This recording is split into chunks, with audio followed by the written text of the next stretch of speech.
1 is the loneliest number that you'll ever do. 2 can be as bad as 1. It's the loneliest number since the number 1. Harry Nilsson. It is a far, far better thing that I go to do than I have ever done.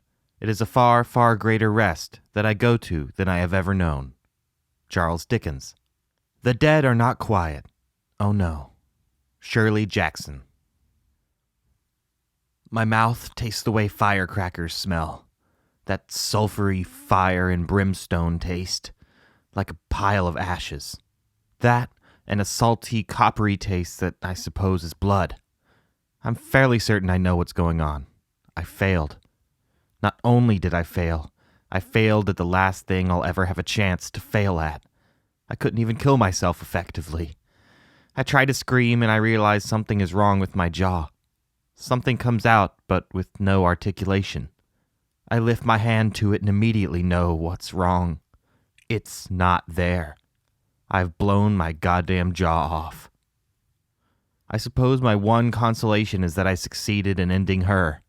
I see her still and lifeless body laying in the corner like a lifeless toy that some kid was so desperate for, only to throw it down one day after they got tired of it, never to pick it up again.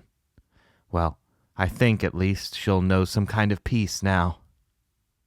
I guess I passed out. I wake up in the same room across from her body.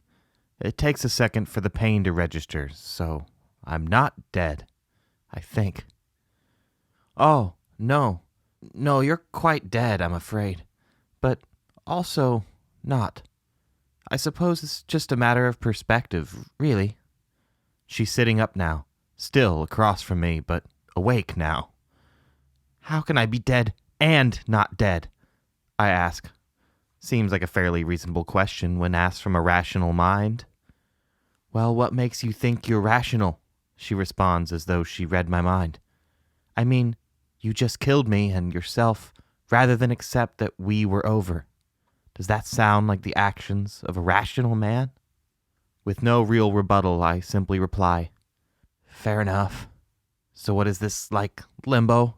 Purgatory? Hell? I ask, still trying to find some logic in the situation. Sure, she says, if that makes it easier to accept. Do you remember when we were alive, when I asked you what your biggest fear was? Do you remember your answer? Before I can respond, she answers for me. You said it was being alone, truly alone. But that wasn't really the root of the fear. The truth is you want to be alone. You think that you need to be alone, that there's something fundamentally wrong with you that precludes you from ever really being attached. It's why you love weird things. It's why you change your appearance to be more standoffish to the world. Hell, it's why, despite being perfectly capable of doing anything you set your mind to, you chose to be a first-shift cook at a shitty, greasy spoon diner. You have set your life up in such a way as to never really have to connect or identify with anything. She's not wrong. Okay, but what about us? I committed to us. I was with you longer than I've ever been with anyone. I loved you. So much that you painted our living room with our brains, yes? Well, at least the landlord will have no one left to give the security deposit back to. She laughs at that, but it's not a jovial laugh. There's something metallic and mean in it. So what? Is this my punishment? Being here with you, like this, forever? Doesn't seem so bad. Oh, I'm sure it doesn't, but this is day one, lover. Shit, this is hour one.